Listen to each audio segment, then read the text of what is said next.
I've been doing a lot of mix reviews on the show over the last year, like every Monday morning, every Monday evening. You guys are throwing mixes at me left, right, and center. And you know what? There's a lot of great guitar players who submit their stuff to my show. You know what? We hear some really great mixes.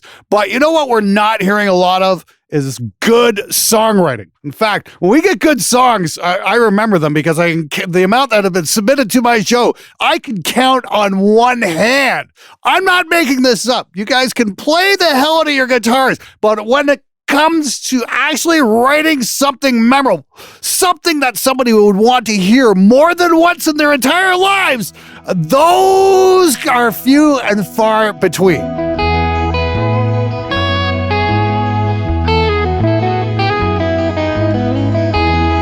You guys need some help with your songwriting, and I'm not making this up. You really do. And if you think, oh, well, I know what I'm doing, really, there's no question about it. You guys need help with your songwriting. And if you're sitting there denying it, oh, I know what I'm doing in my songwriting's awesome. Yeah, ask yourself how many copies you've sold of your 12-minute gent epic to anybody other than your mother. I'm not making this up. So to give you guys some help with your songwriting, I brought in a couple of very special guests. You guys know them, you tolerate them. First and foremost, we got Mr. Henning Pauly from the HP42 show. Henning, it's always great to have you on the show. And you've got a very special guest with you as well. This is Raphael. Raphael, what's your last name, sir? Kano. And very pleased to be here. Okay, so we thought we'd go down 5 simple points to maybe help you guys make some better songs, or at least less horrible songs. And believe me, you guys really need this. First of all, hi. Secondly, what's wrong with the 12-minute gent epic? Come on, I mean, I don't see any problems there. No, truthfully, I think the world needs more of them because life isn't boring enough.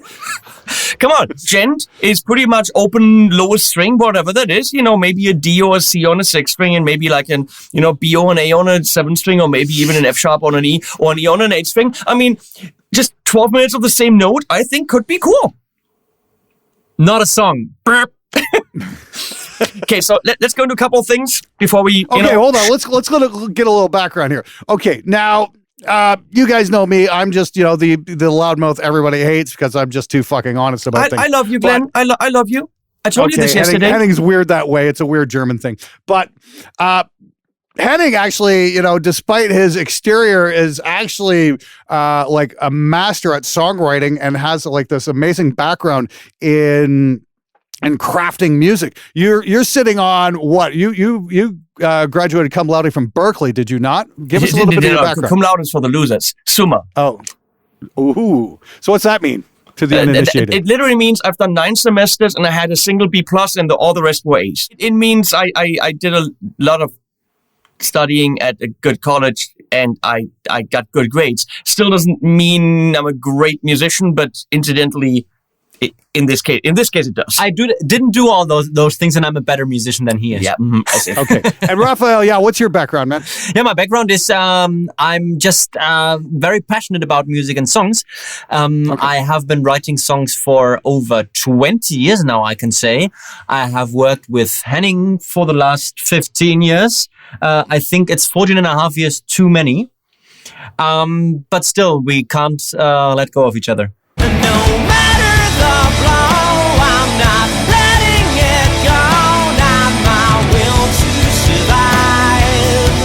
It hasn't been like before, and I don't think it will. It's time to slowly get sober. Imagine a life without fear. Imagine your eyes without tears. Imagine a world without sorrow, my dear. Imagine a place without time. Yeah, I was just going to say, Henning, some of your credits include like co-writing credits, and you're an arranger on like projects with Sass Jordan, James LeBrie, and Sebastian Bach, everybody's favorite. Actually, no, that is fully incorrect. They were on my albums. Ooh, okay, great. Well, there you go. So I've done a shit ton of stuff in different styles. Okay. I've been in LA, written jingles for years. I've done over 100 jingles, produced radio and TV spots, done albums on spec when someone said, I need a prog metal epic and here's the lyrics, write me this. I've done produced bands, and so I've done a lot of music. Henning gets James LeBrie on his albums and I get Henning on my albums. So, I don't think that sounds as impressive as you were hoping it did. So you asked us, how can we give a couple tips on how to make songs better? Let's look at 5 simple steps to help improve your songwriting. Go. Okay. Step number 1, everyone knows it, everyone hates it, except the people that send you stuff. Riff Salad. Riffs are not songs. Riffs are fucking cool. Okay. Love riffs. But you cannot go to a producer or into a studio and say, look, I've written a riff, here's a song. No, it isn't. Even if you're doing extreme metal and you're growling on top of it, a riff is boring. Mm-hmm. You can start with a riff. Yes. You can develop a riff. Yes. You can find patterns in the riff. Yes. You can make sure to kind of simplify your riff to get a verse that a person can actually sing over. But then the trick is to analyze it. The trick is find out what you've done, find it cool, but then maybe don't play it 4 times. Play it once with a different ending, play it again, and then play it again with a yet again different ending. So do an A, B, A, C form. All of a sudden, you've got something that's 4 times not the same. It's an A, B, A, C. Put form into it, and then make sure you understand the harmony behind it. So make sure you understand what you are actually playing in order to mingle with it. Make sure you understand the key that you're in, because if you understand the key of your riff, that allows you to go away from it and add a second riff or a second idea in a related key. Taking 2 riffs and smacking them together is going to give you the new Metallica album. Sorry, but true. I've analyzed. Sad but true. It's sad but true. There we go. I mean, like I think the easiest example ever is probably like simple riff turned into a great compelling song would probably be Black Sabbath's Paranoid. I mean, like they wrote that song in like 10 freaking minutes. It was one riff, but they put a compelling vocal over it and a clever arrangement that made it give it hooks. And that's what kept people coming back. And it's not just dum dum diddle diddle diddle diddle. It's not that that's the riff. But then they're singing, that actually is, there's something else happening. So if you have a killer riff, pull it back, simplify it, less notes, less complicated. That's your buzz right there. Are you guys listening to this?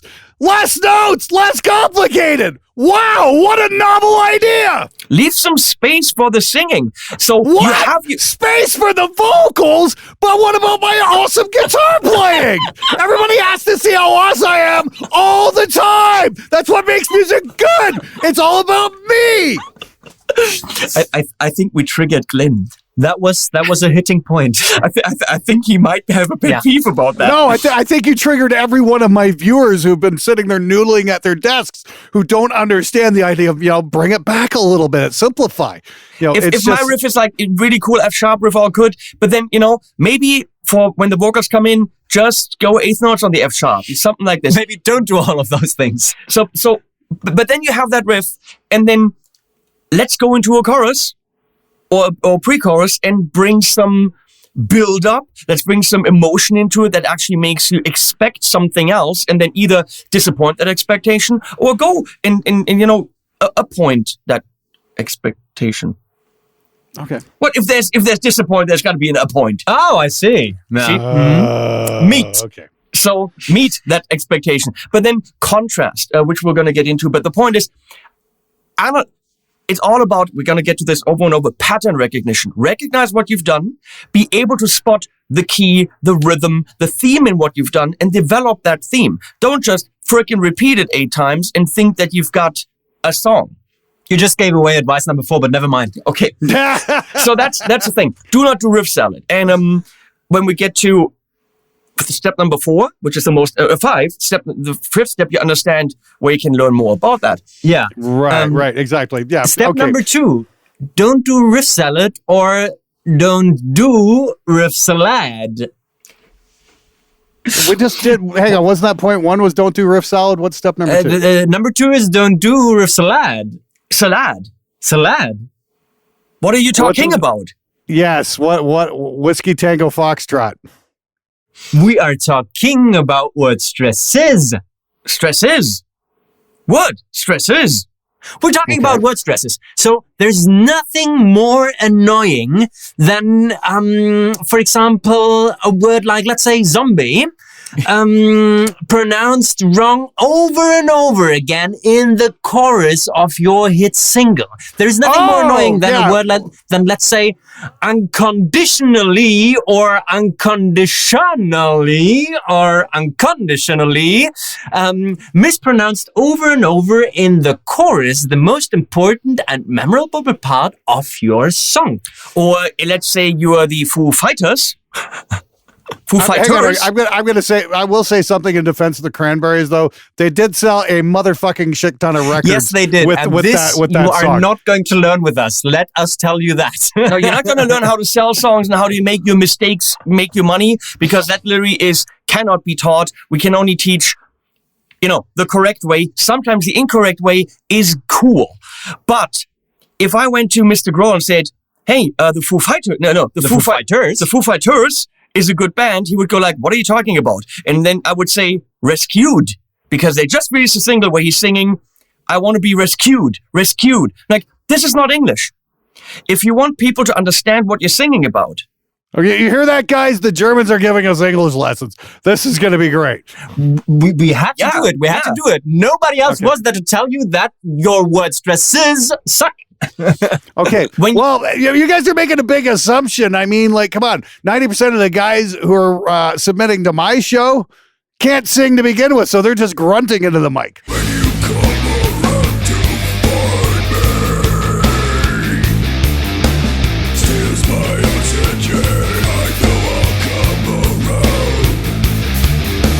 Yeah, but they are probably still lyricists or people who need to have a certain kind of feeling for melodic rhythm, which is going to be the same as spoken word rhythm if you want to do it correctly. Now, if you go da da da da da da dum da da da da dum da da da da da da dum da da da da da da dum, everybody goes. Yes, welcome. You come in here and you know what's going on, and all of a sudden there's a guy sitting on the couch going da da da da da da. Great thing to say for an instructor that they don't know what's going on. Da da da da dum. Da da dum da dum da dum da dum. If you want people to understand your lyrics, if you want your lyrics to mean something, they instinctively have to be understood, and for that they should be said and sung and phrased in the way that the words actually are ringing in the language. So in Nashville, when a vocal coach works with a songwriter, with a vocalist, they will go and say, read this. Just read it like normal sentences. And that is then how they should sing it. So if you have a word like hiding, it's hiding. It's the stress on the first syllable, which means put it on the downbeat. Don't go 1, 2, 3, hiding. Because that might be how the melody goes, but then freaking change the melody because it's just not how the word goes. And or change the word. Or change the word. There are, of course, examples in music, all over music, where it is being used, zombie, rescued, Foo Fighters. Okay, and we can make a case for it's still good, fine. But not if you want your lyrics to be understood, because we understand words based on how they're stressed. So if you want to do a well-crafted song, pay attention to how words are being stressed and then put them rhythmically in that context. Plus, the new Foo Fighters single is going to sell no matter what because it's the new Foo Fighters single. Yeah, it's not a fair example. Yeah. And sure, fair enough. Katy Perry is going to sell songs no matter what because she's Katy Perry. Now, maybe the Cranberries are a very special example in that regard because Zombie is the hit single for the Cranberries. In the other examples, it's people who have proven themselves as great songwriters and now are able to kind of go a little easier. So what you guys are saying is all you guys out there who are watching this, those exceptions do not apply to you because nobody knows who the fuck you are.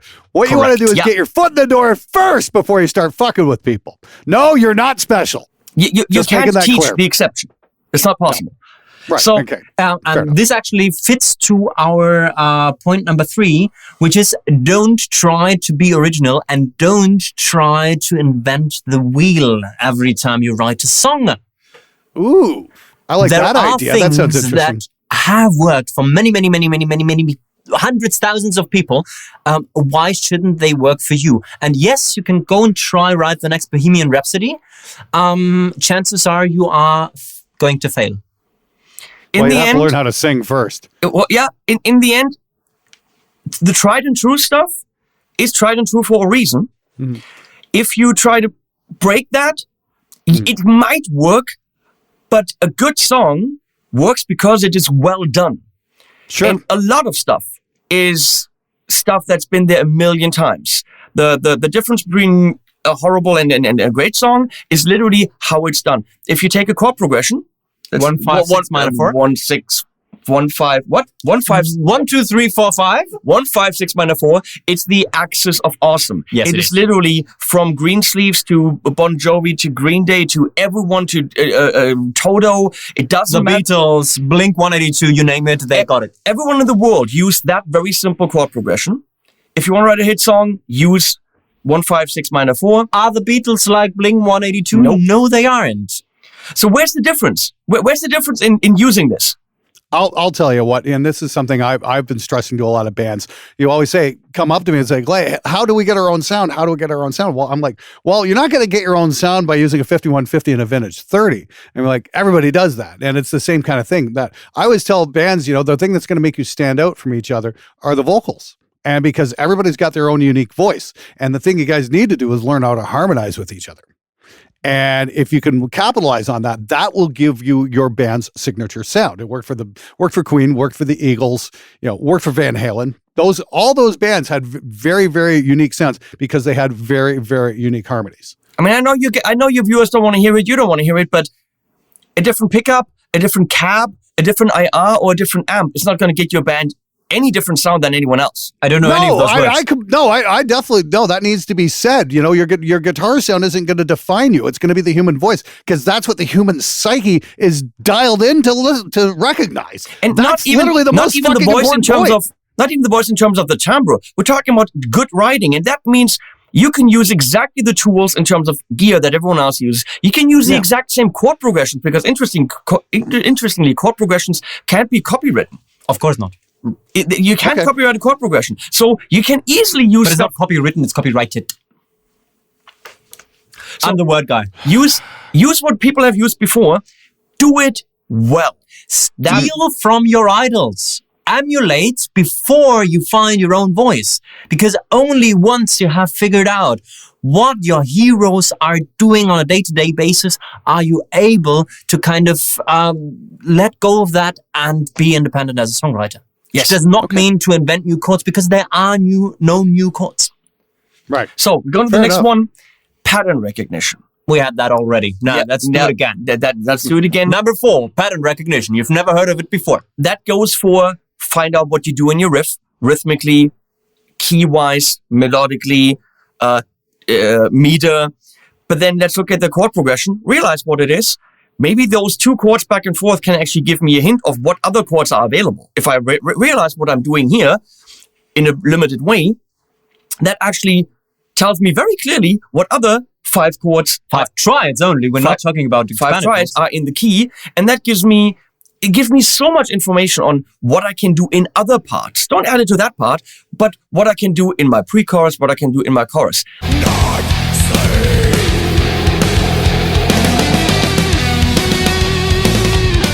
If you wanted melodies with a more functional approach in the chorus, for example. But let's talk about that flat 2, which we have. I actually do that quite a bit when I'm doing drop D.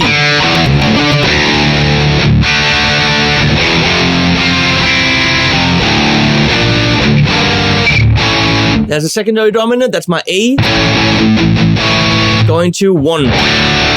Recognize the pattern in your lyrics. Once I know what I'm doing, oh wait, it's an AABA rhyme scheme. Don't do something else in the other verses. Do an AABA again. Do the work. Don't be lazy. Don't just say that'll do for verse number 2 and just repeat all the words. No. Don't do that. Recognize what you've done. Create something that is like it, but not.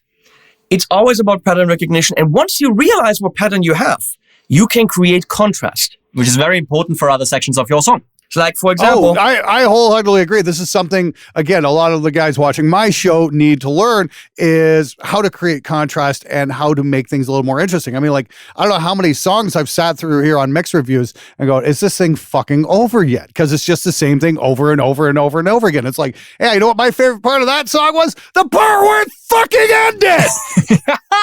So for example, if you have your verse and it starts on the 2 every time, realize that it does start on the 2, meaning maybe the second verse started on the 2. But if you really want to make sure that your chorus feels different, don't start it on the 2. Have it a pickup, da da da da bam, or start it on the 1, but don't start it on the 2 because it will just feel like your verse. If your verse is very wordy and quick, maybe have your chorus be less words, longer notes.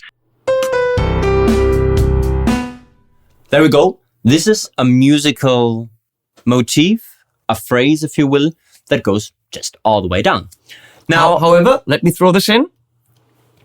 How clever is it to have that C chord and on the actual most important beat, which is the downbeat, have a non-C related note? Create contrast, but you can only create contrast if you actually know what to create contrast with. Recognize what you have and then write something contrasting. And once you know all of this, you can look back at the songs you have written and spot comfort zones you were in and decide when you want to leave them. So only when looking back and actually getting an understanding of what you were doing instinctively, you will then have the chance to see, well, I did this and this and this, and this I did for the 10 songs that I've written. Then you can actually do something else. Cool. All right, last point. And this is the important point. This is why you clicked on this video. This is the big thing here. Okay, I got to bring this up, and this is Henning's. What the hell is the name of this thing? Almost, but not quite. Complete guide to songwriting. Fantastic. Now, here's the thing. I know these guys have been working on this like about a year. A little bit more, yeah. Yeah, and I've been going through it a little bit here, and I'll admit I wanted to go through it a little more on the last couple of days, but I've been sick in bed for the last 3 days with a real nasty bout of food poisoning. Even if you had watched it for 3 hours in the last, let's say, 2 weeks, you wouldn't have finished by now. No, I would not have. This thing is 50 hours long. This is the biggest, most comprehensive songwriting guide I have ever seen. I can't believe they did something this massive. It's the only thing a girl is ever going to say to Henning that is big. That's what it's actually over 50 hours. So the thing is, point number 5, how to not suck at songwriting, fucking learn it. And it is a process. So get teachers. I'm going to give you part of the point. Shut it! I'm going to give you the really quick pitch. Okay, why is it a good course? Well, it's pretty elaborate, but it's not complete because it can't be complete because we're not talking about Russian folklore, which means there's always something that we left out. So calling it the complete guide to songwriting would be presumptuous. That's why it's the almost but not quite complete guide to songwriting. So am I to understand you're going to include updates in the future? We might do add-ons. We might do going into other things a little bit more detailed. But the thing is, even if we did updates, we can't write salsa. We're not going to teach salsa. But the point is, it would be presumptuous to say it's a complete guide to songwriting. Nobody has that. No master in songwriting is a complete master at songwriting. You continuously learn. So, pitch number 1. It is not boring because it is not someone reading from a script, looking at a teleprompter. That would be someone preaching to you. You guys are doing exactly what you're doing here. Yeah. You're working off each other and ripping off each other. Ridiculous sweat is included. Yes, exactly. I've been through that, and that's great. You know, you guys have a great back and forth personality thing going on. It works great. So that's pretty watchable. Cool. So it's next fun. one. The 7 we are flattening to make this kind of the dominant scale or the Mixolydian scale to the B-flat Ionian scale. And he's back. I'm back. Did you learn something, kids? He could have told you total bullshit. I have no idea. Which is what I did. Good then. Stylistically extremely diverse. This is not a metal songwriting course, but you know what? It's a metal songwriting course. We talk about harmony where there's a 1 hour lesson on metal harmony. There's a 1 hour lesson on metal lyrics. We do cover a lot of metal stuff, but we also cover classic rock in harmony and in lyrics. We cover Ed Sheeran. We talk about Disney songs like little Disney songs. We know you love it. We freaking nerd out about Disney for an hour and a half. If that doesn't touch you right in the guy's ear right there, then you have no ear. Okay? That's all I'm saying. Moving on. Sorry. Another interesting observation is the relationship between chords and melody here. This is, in every time we do talk about a style, we're not just some guys who've read about it somewhere. We actually back it up by videos of us having done this. Son, you're mine. Ridiculous, afraid of the obvious. We ain't know. I'm waiting for the world to change. Just a moment till the water falls. Alright, it's time to shake, it's time to roll. 'Cause here we go, but it took me down to the river bend. Take me down to the fighting. So this is what you need to know if you want to write metal. Full stop. But can you be as faithful as my energy starlight bulb? The first night I met you, and tiny unlike tea. We have worked in a huge variety of styles, from the piano singer-songwriter thing to the guitar singer-songwriter thing, to genty metal, to 80s metal, to 70s hard rock, to jingles. I mean, it doesn't matter, except for Russian folklore. We've pretty much done most of it.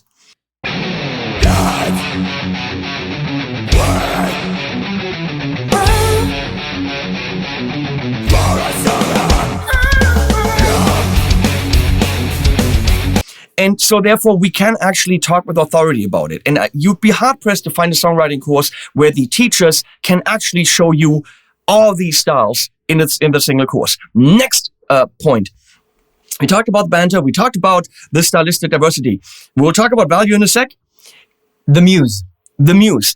The main idea of the course is, no, we can't teach the mistakes. We can't teach the odd stuff out. But everyone says, well, you can't learn songwriting. You just have to be in the room and be inspired. You know, if you have all the money in the world and you can spend 3 months in a room at a studio and you can afford that, maybe move chords around until you hit something. But Ed Sheeran said that in an interview. When he doesn't feel inspired, he just goes on holiday for 4 weeks. Because he has a couple billion on his account. But the thing is, there's never a reason not to write and not to be able to write, because sometimes you have deadlines. Sometimes songwriters are actually working people that have to deliver something tomorrow. And you know what? There is no reason not to be able to finish your song today. You have to be inspired. In the shower, you have a lyric idea. You're playing the wrong chord on guitar, and you're like, oh, this is freaking cool. Inspiration. You're getting a cool piece of gear. You buy an IR. You play around. You're like, oh, something inspires you.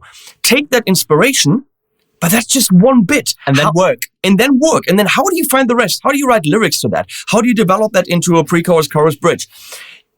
Take the inspiration and develop it. That development takes pattern recognition, takes harmony, takes everything we're teaching you. So that's what we're doing in the course. Now, how do you find the stamina to write that second verse that is going to be a bitch to write?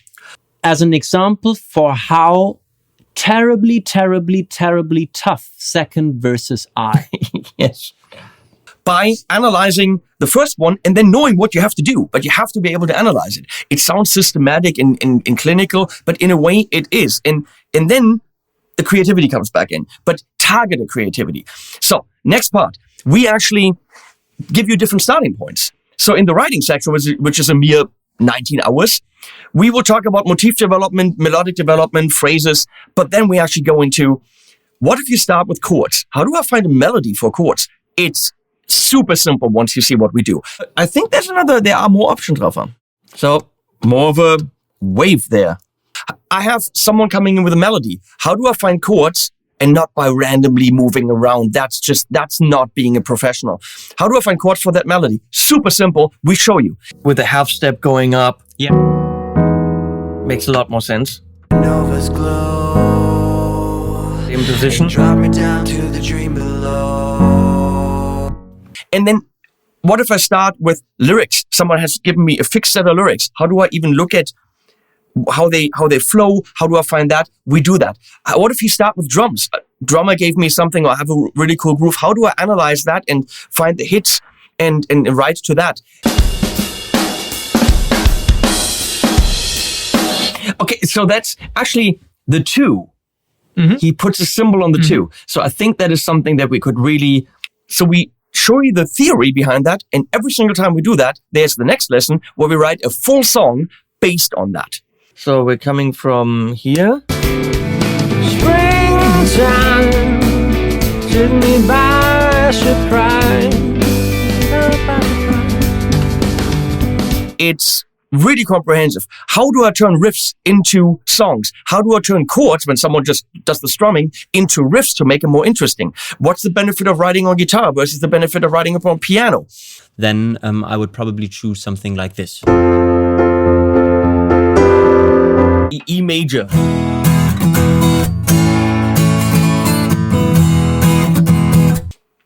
It's all in there. And that's the thing. You guys do a lot of this is all like writing based on guitar, not writing based on piano, like you'd find on a lot of traditional songwriting courses. Correct? It's both. It all depends on it depends on what there's a benefit for doing it on both. Now, so in the harmony part, we show all the examples on both the guitar and the piano. That's where the guitar is nice. On the keys, it's different because the shapes change and the major doesn't look like a major and a minor doesn't look like a minor. You have to memorize a bit more. This is probably where accidentals come into play a little bit, okay? So if you know that G major, as you can see, has got one accidental, which is the F sharp, that kind of shapes the way you will play the chords. Yes, if you're not a guitar player, not a problem. If you're a bass player, even your bass players can do this, okay? So here's the thing. Even if you do not even play a harmony instrument, if you do not play guitar or piano, if you had something like Cubase, where you have a chord track, where you can actually put in chords and Cubase is going to play them for you, you can write songs. If you're not able to read music, you can write songs. If you're a brutal beginner, we pick you up at 0. We show you what a chord is, 1, 3, 5, and we show you what a word is in lyric writing. We literally start with what's a word, what's a chord. What is a word?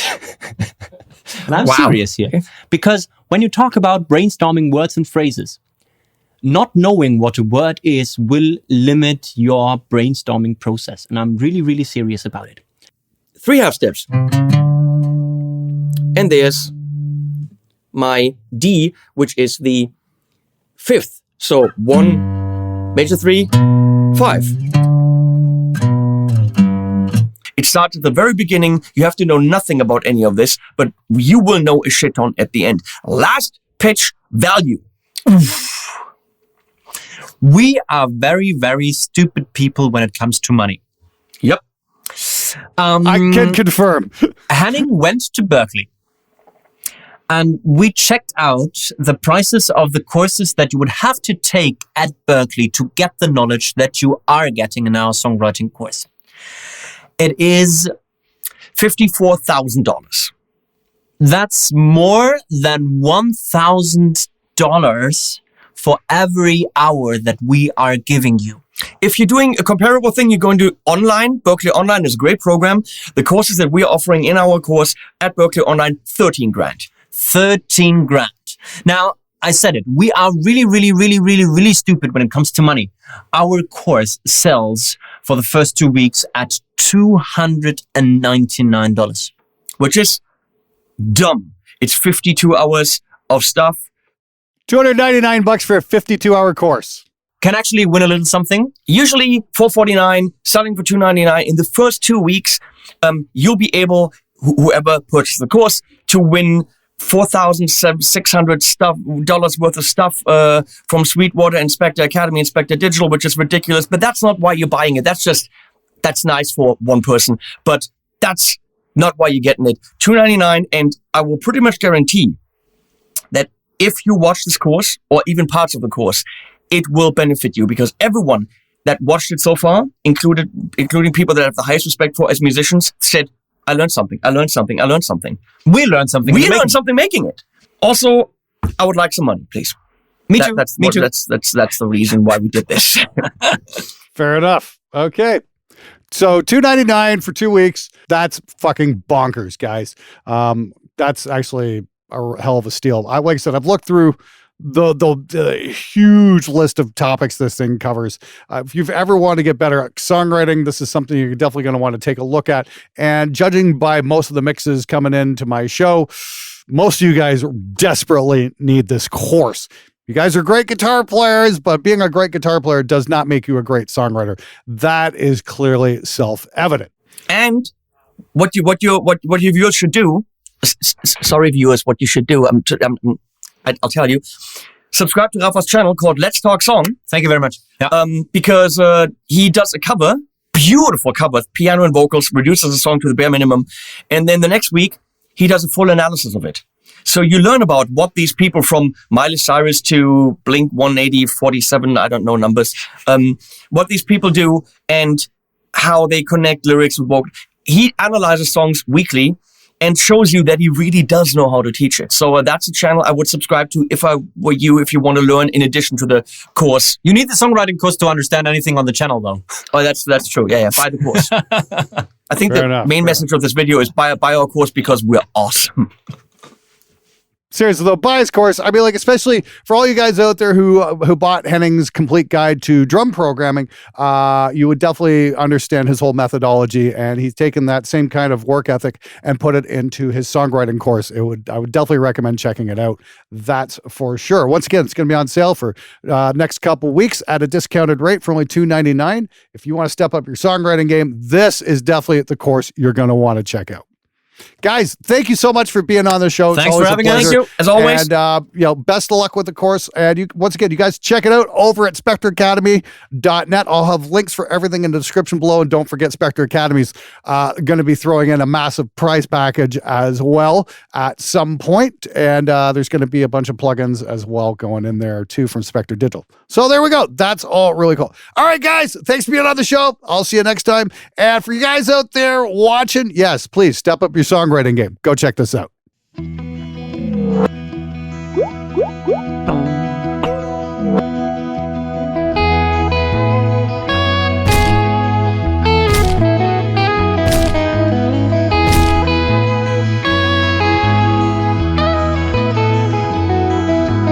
Father, I have lost my way.